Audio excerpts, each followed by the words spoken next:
ആവേശകരമായ മത്സരം. വേണ്ടത് 17 റൺസ്, ശേഷിക്കുന്നത് 5 ബോൾ. 18 ബോളിൽ 44 റൺസുമായി അൻവർ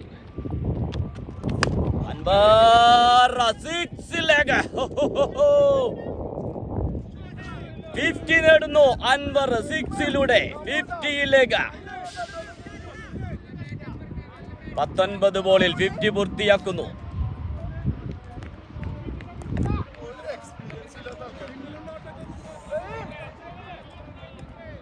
OCC vs MCC.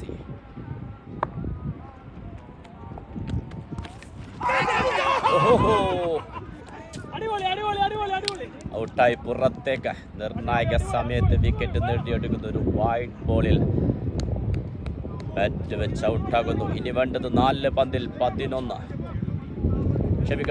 ബോളിൽ 11 റൺസ്. MCCക്ക് ഇപ്പോഴും സാധ്യതയുണ്ട്. OCC vs MCC. ബാറ്റർ അച്ചപ്പ്. ഇനി വേണ്ടത് 3 ബോളുകളിൽ 11 റൺസ്.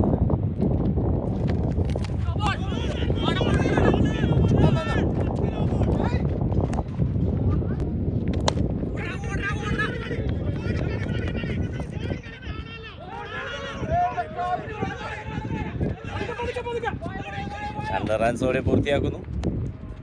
2 ബോളുകൾ. വേണ്ടത് 7 റൺസ്.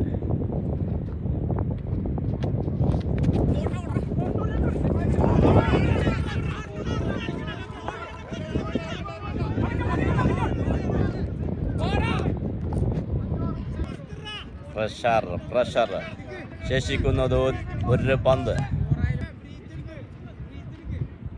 സ്ട്രൈക്കിൽ അൻഷാദ്. ശേഷിക്കുന്നത് 1 ബോൾ. വേണ്ടത് 5 റൺസ്. ഒരു 4 നേടി സ്കോർ ലെവലാകുമോ അതോ 6 അടിച്ച് വിജയിക്കുമോ? ഡോട്ട് ബോൾ ആകുമോ? 6-ലേക്ക്. ഇത് ചരിത്രം.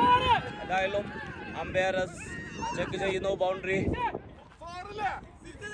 6. വിജയം ഉറപ്പിക്കുന്നു MCC. ഇത് ചരിത്രം. OCC vs MCC. ഇതിന്റെ ക്രെഡിറ്റ് നവാസ് ആൻഡ് അൻവർ കൂട്ടുകെട്ടായിരുന്നു. അത്യുജ്വല പാർട്ണർഷിപ്പായിരുന്നു. ആ ഒരു പാർട്ണർഷിപ്പിലൂടെയാണ് MCC കളിയിലേക്ക് തിരിച്ചു വന്നത്. 19 പന്തിൽ അൻവർ 50 പൂർത്തിയാക്കിയിരുന്നു. അവസാന ബോളിൽ 5 റൺസ് വേണ്ടെടുത്ത് 6 അടിച്ചുകൊണ്ട് ടീമിന്റെ വിജയത്തിലേക്ക് നയിച്ച ക്യാപ്റ്റൻ അൻഷാദ്. നവാസ് അൻവർ. ഈ ഒരു പാർട്ണർഷിപ്പാണ് പരാജയം ഉറപ്പിച്ച മത്സരം MCC വിജയത്തിലേക്ക് നയിച്ചത്. 19 ബോളിൽ 50യുമായി അൻവറും 16 ബോളിൽ 34 റൺസുമായി നവാസും ക്രീസിൽ നിലയുറപ്പിച്ചപ്പോൾ ചരിത്ര വിജയം നേടിക്കൊണ്ട് ചാവക്കാട് ലീഗില്ല